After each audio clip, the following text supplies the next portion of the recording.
Muchas gracias por su interés, por su paciencia, por acompañarnos esta noche. Participé en esta obra conjuntamente con el doctor Felipe Boisset, con un artículo respecto de la adquisición de empresas en bolsa. Ahora, mucho de lo que ya se ha conversado ahorita también lo señaló Paul Castritus, porque precisamente su tema también estaba vinculado, que era sobre el punto vinculado a la OPA. Y la OPA es un mecanismo para adquirir control de una empresa listada en bolsa.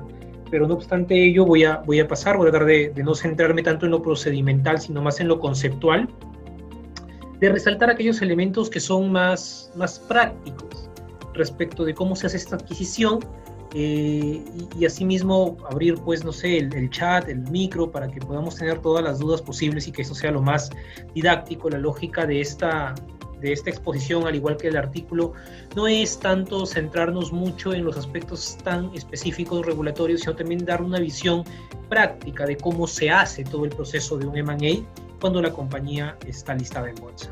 ¿Okay? Bien, entonces empecemos. ¿Cómo puedo yo comprar una empresa listada en bolsa? Y cuando yo hablo de comprar una empresa, tal vez estoy siendo un poco coloquial, no me refiero a comprar un pequeño grupo de acciones, sino fundamentalmente a adquirir control. Control definido en el reglamento de propiedad indirecta de la ASMB es 50% más 1, o la capacidad de poner a la mayoría del directorio o de modificar los estatutos. ¿Okay? Entonces, ¿cómo puedo yo hacer cuando yo estoy interesado en adquirir un control en una compañía listada en bolsa? ¿Debo de hacerlo de la misma forma que si fuera una compañía no listada en bolsa? ¿Hay reglas adicionales que debo de seguir?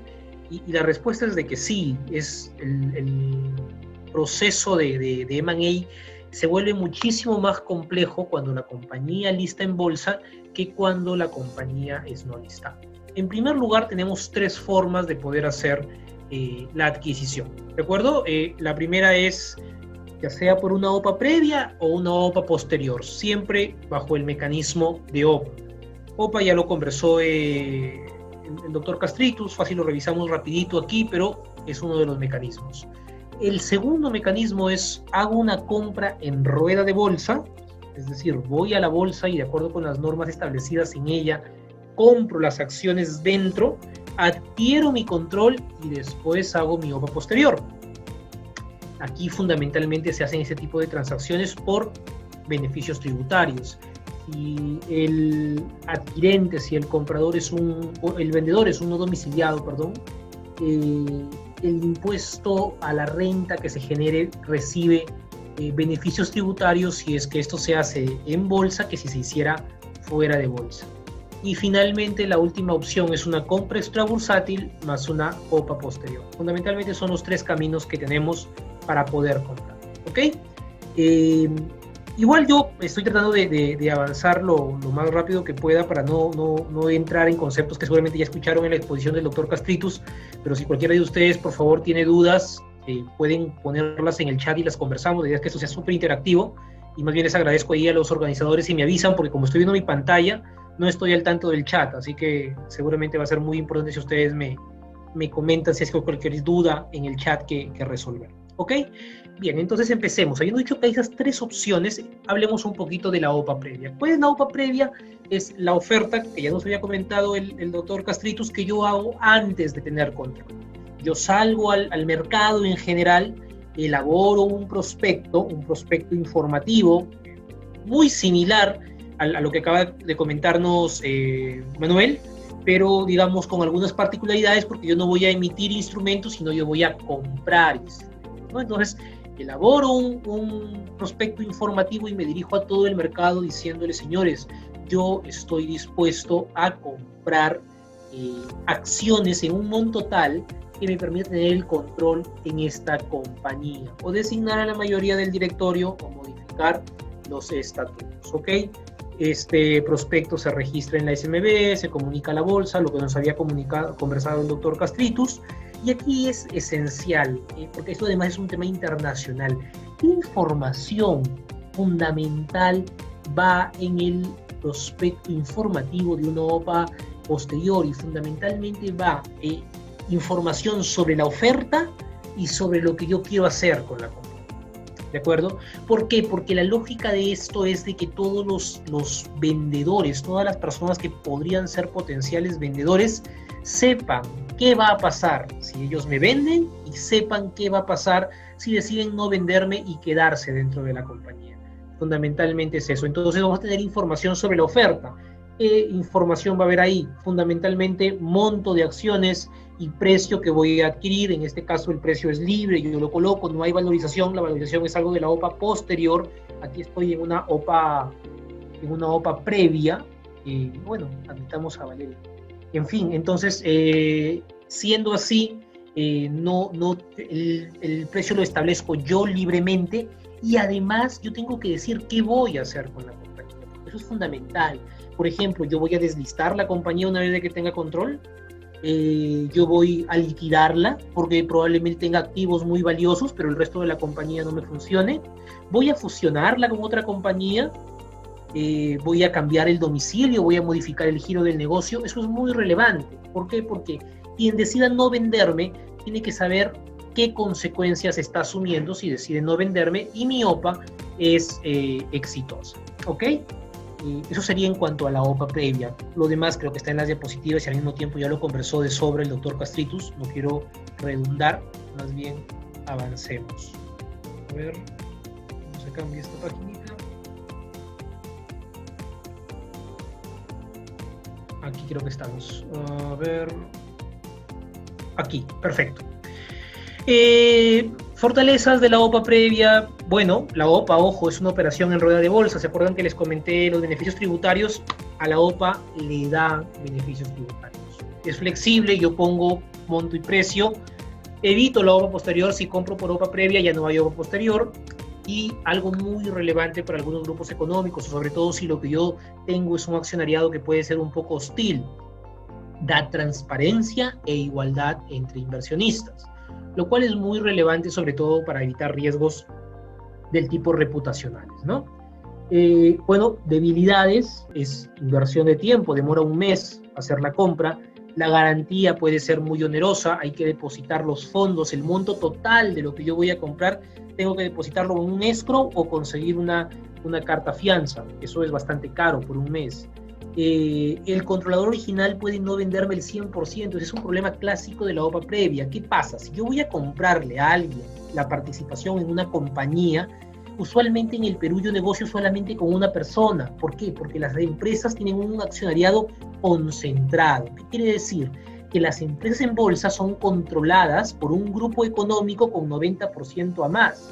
Entonces, yo tengo que negociar con él sí o sí. Nadie más me puede vender control.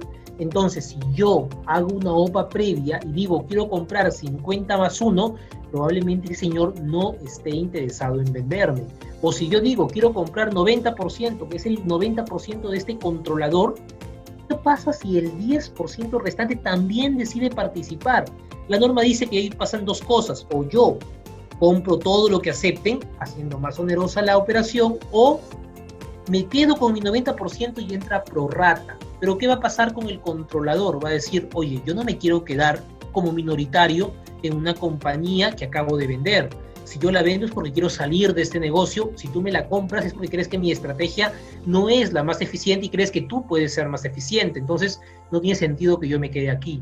Eso desincentiva mucho, o desincentivaba antes de que la existencia de la OPA posterior, que hayan este tipo de transacciones, ¿no? Y otra debilidad muy importante es la posibilidad de una OPA competidora, es decir, si yo me lanzo a comprar, otro tercero también puede lanzarse a comprar mejorando mi oferta en cualquier tipo de condición, no necesariamente precio, y eso puede ser muy oneroso porque me desata a mí como comprador una guerra de precios, lo cual puede ser bastante, resultar en algo muy oneroso para mí, ¿ok?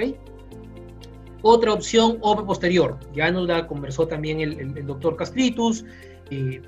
Adquiero, ya voy a ver qué formas tengo para adquirir. Adquiero por cualquier forma mi participación controladora y después hago una OPA posterior. Esta ya se vuelve obligatoria. Si es que no la hago, me cae una multa y además me obligan a vender aquello que adquirí contra la norma.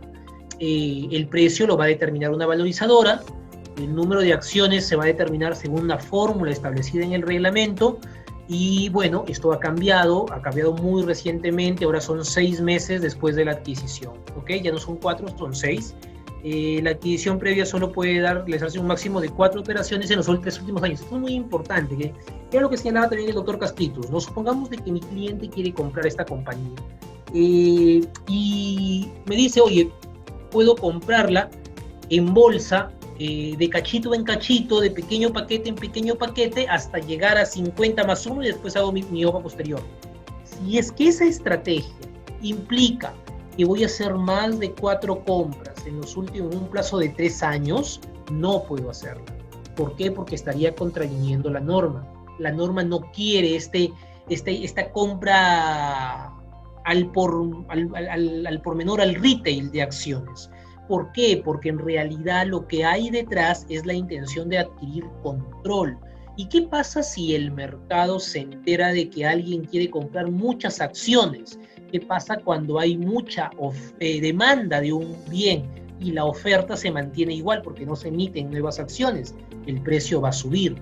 Entonces, si la norma permite que yo esté haciendo estas compritas, estas microcompras, en realidad lo que estoy haciendo es camuflando mi intención de adquirir control para evitar que el mercado funcione y que el precio suba. Es por eso de que la norma me prohíbe este tipo de microcompras, ¿ok? Entonces, si es que mi cliente quiere hacer eso, ¿qué debe de hacer? Ir por OPA previo, ¿ok? Fortalezas del OPA posterior. Ya adquiriste participación significativa, ya tienes control, ya no te preocupas de que no te vayan a vender, ya no te preocupas de que haya OPA competidora, sencillamente lanzas tu oferta y compras el remanente de acciones determinado según la fórmula y ya tienes la compañía, ¿ok? ¿Qué debilidades tiene? Es poco flexible. ¿A qué me refiero con esto? El monto y el precio lo va a determinar una entidad valorizadora. Y la gran pregunta, ¿qué pasa si la entidad valorizadora se equivoca? ¿Qué pasa, por ejemplo, si la entidad valorizadora al momento de emitir su informe de valorización se equivocó en un número? O al momento de hacer su flujo de caja no restó un impuesto. No consideró que la empresa debía pagar impuesto a la renta, entonces las ganancias en vez de ser 70 eran 100 y valoró según eso. De acuerdo, no, la norma no señala nada al respecto, pero sí hay precedentes, ¿no? Y tenemos el precedente de Milpo, por ejemplo, donde el valorizador no consideró un impuesto al momento de hacer su cálculo. Era algo absolutamente objetivo y pese a eso, la posición de la SMB fue decirle, tú tienes que respetar el precio del informe. Aun cuando el informe después fue subsanado por la misma valorizadora, al día siguiente, no, es el precio del informe. Entonces es muy poco flexible. Un error puede hacer que yo termine pagando mucho más dinero por la compañía. Entonces ese es un tema muy relevante al momento de hacer el análisis de por qué caminos vamos. Mayores costos administrativos, hay que pagarle al valorizador. Los valorizadores en promedio cobran entre 100.000 a 200.000 soles por hacer este tipo de procesos. Hay un proceso de selección, tiene que hacerse una serie de procedimientos administrativos para seleccionar al valorizador y es menos transparente. ¿De cara a quién? A los demás accionistas minoritarios. ¿Por qué? Porque ellos no van a tener certeza de si van a participar en las mismas condiciones o no. Yo ya negocié y compré con un mayoritario y ya tengo el control. Ellos no saben o no pueden tener certeza absoluta, pese a que la norma me obliga a revelar también los acuerdos que yo pueda haber tenido, no van a tener certeza absoluta si se les ha dado siempre la misma condición o no. Al menos no comparada con lo que sería la OPA previa. ¿Ok? Esas son las características. Sigamos. Bien, algunos precedentes importantes. A ver, ¿qué pasa si el valorizador se equivoca? Ya lo había comentado, precedente Milpo, el informe es vinculante. El plazo de 4 meses, bueno, ahora de 6 meses prorrogable, es prorrogable. La norma incluso modificada nos dice de que es prorrogable por una única vez. OPA previa, ¿es posible llegar a acuerdos con los vendedores de forma previa? La respuesta es sí. Tenemos un precedente, el precedente de Glencore comprando Volcan. ¿Qué quiere decir eso? ¿Recuerdan que yo les dije que había todo este tema de que si yo le voy al controlador, el controlador me puede decir, oye, ¿qué pasa si más gente se sube y yo me quedo como minoritario? Yo puedo llegar a acuerdos. y decirle, no te preocupes, yo me obligo a comprarte ese pedacito que te quede. Te lo compro a ti, no importa, te lo compro en bolsa, no hay nada que lo prohíba. Al mismo precio que pagué en la OPA, obviamente, no puedo cambiar tampoco las condiciones.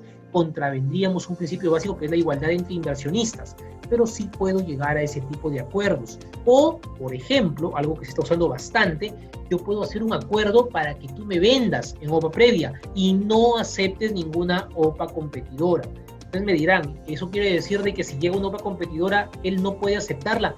Puede aceptarla, porque ese acuerdo no puede ir contra norma pública, que es la ley de mercado de valores. Sin embargo, ese acuerdo sí puede tener una muy buena cláusula penal que me pacte una indemnización millonaria que haga que esa conducta sea completamente ineficiente para el vendedor de mala fe. ¿Qué hago en esos casos? Por ejemplo, si yo quiero que mi acuerdo esté blindado por todo lado y que la multa sea mega millonaria, someto ese acuerdo a ley de Nueva York. Todos recordarán de sus clases de Derecho Internacional Privado que las partes pueden someter un contrato a ley extranjera si es que así lo estiman conveniente. ¿Ok? Entonces... Doctor, ¿sí? Disculpe. Sí, dime, Yasmín. Te queda un minuto para poder combinar con la idea. Ya avancemos entonces. Hablemos rapidito, miren, creo que esto no es tan relevante, quiero hablarles de esto en este minuto que me queda. Aspectos de información relevantes. Es muy importante este punto porque no está en ninguna norma y porque hay casos donde los abogados hemos fallado mucho en esto. Y un caso conocidísimo es el caso Linley, por ejemplo. ¿Ok? ¿Qué debo hacer yo al momento de comprar una empresa en bolsa de cara a mis obligaciones de información? Manuel nos había hablado un poco del prospecto, pero también nos dijo de que existían obligaciones de información periódica, eventual, etcétera, ¿ok? No es la única información. Entonces, cuando mi cliente llega conmigo y me dice quiero comprar una empresa en bolsa, yo ahí tengo un dilema, porque le puedo decir, oye, bueno, negociemos, pero cuando yo vaya a negociar con un controlador la compra de la empresa, eso me genera la obligación de hacer un hecho de importancia. Y si ese hecho de importancia sale al mercado, tengo ahí el gran reto de que inmediatamente, ¿qué va a pasar con el precio de las acciones? Va a volar. O cualquier competidor va a correr a querer convencer al vendedor de que no me venda a mí, sino que le venda a él. Entonces tengo dos intereses que se contravienen, ¿no? Por un lado, tengo la intención de mantener esto en la mayor confidencialidad. Por otro lado, tengo, digamos, una obligación legal. Entonces, dada esa situación, lo que debo hacer es un hecho reservado. ¿Cuándo tengo yo que hacer mi hecho reservado? En el momento en el cual la negociación ya tiene ciertos visos de objetividad, ¿ok? Por ejemplo, ya firmamos un MOU, un memorándum de entendimiento, ya firmamos un NDA, un acuerdo de confidencialidad, ya contratamos asesores financieros, ya contratamos asesores legales para la transacción. ¿Por qué? Porque esos son indicios de que la transacción ya va en serio, ¿de acuerdo? ¿Qué pasa si yo me encuentro por ahí con el controlador, no sé, en el club y le digo, oye, te compro tu empresa riéndome? ¿Eso genera un hecho de importancia? No, porque no hay detrás indicios que demuestren una intención real. Lo otro sí. Cuando yo ya tengo esos elementos, yo tengo la obligación legal de reportarle a la SMB un hecho reservado de acuerdo con lo que manda el reglamento de hechos de importancia. Ese hecho reservado es como una sombrilla, va a cubrir toda la posterior información que yo entregue, por ejemplo, el famoso due diligence. Cuando yo vaya a comprar la compañía, lo más común es de que yo, comprador, quiera pasarle un análisis legal, técnico a la compañía para ver cómo está, para saber qué estoy comprando. Eso implica que la compañía comparta conmigo información no pública. ¿Cuál es el reto ahí que viene del mercado de valores? Insider trading. ¿Cómo me cubro de que la SMB me inicie una investigación por insider trading y que incluso un fiscal? Porque es un delito usar información privilegiada por medio del hecho reservado. ¿Ok? Tercer punto, ¿qué pasa si hay directores involucrados en la compra? El artículo 40 y siguientes de la Ley de Mercado de Valores me dicen que los directores se presume que tienen información privilegiada y cuando ellos van a usarla para comprar acciones de la compañía, estarían dentro del supuesto de hecho de la norma que sanciona la información privilegiada. ¿Qué debo de hacer? Incluirlos en mi hecho reservado y a partir de ese momento, ese director debe de abstenerse de tomar cualquier tipo de decisión que genere un conflicto de interés. y debe de abstenerse de participar de cualquier información o cualquier acuerdo que pueda ser relevante de cara al precio. ¿Quiénes van a cuidar que eso ocurra? El resto del directorio, porque ellos tienen un deber fiduciario con la sociedad. Todo esto no está, lamentablemente, en ninguna norma, pero estas son las mejores prácticas, de modo tal de que la transacción no tenga ningún cuestionamiento, ¿ok? Y finalmente, un punto muy importante es cuándo consideramos que la compañía adquiere conocimiento. Es decir, ¿qué pasa si un accionista que a la vez es director, pero es minoritario, se reúne con otro accionista que también es director y es minoritario y juntos acuerdan hacer una compra y pasan 25% o el comprador pasa 50%? ¿Cuándo conoció la compañía de cara a estas obligaciones de información? La respuesta es, en este caso hay dos presunciones que debemos tener en cuenta. La primera es aquella que señala de que sí, uno de las partes era controlador, por ejemplo, un minoritario le compra a un controlador. En ese caso, como era controlador, se presume de que la compañía lo conoce desde el primer momento, porque hay una presunción de que la compañía conoce lo que conoce su matriz cuando se refiere a sí mismo. Y la segunda es cuando se generó en la organización de la compañía. Por ejemplo, si yo, director, quiero comprar las acciones de otro o de un accionista X y yo lo comento en el seno del directorio y lo conversamos y yo digo, ¿saben qué? Voy a comprar efectivamente esas acciones. En ese momento se está adquiriendo conocimiento y por ende aplican todas estas obligaciones que estoy señalándoles de hecho reservado y obligaciones de información.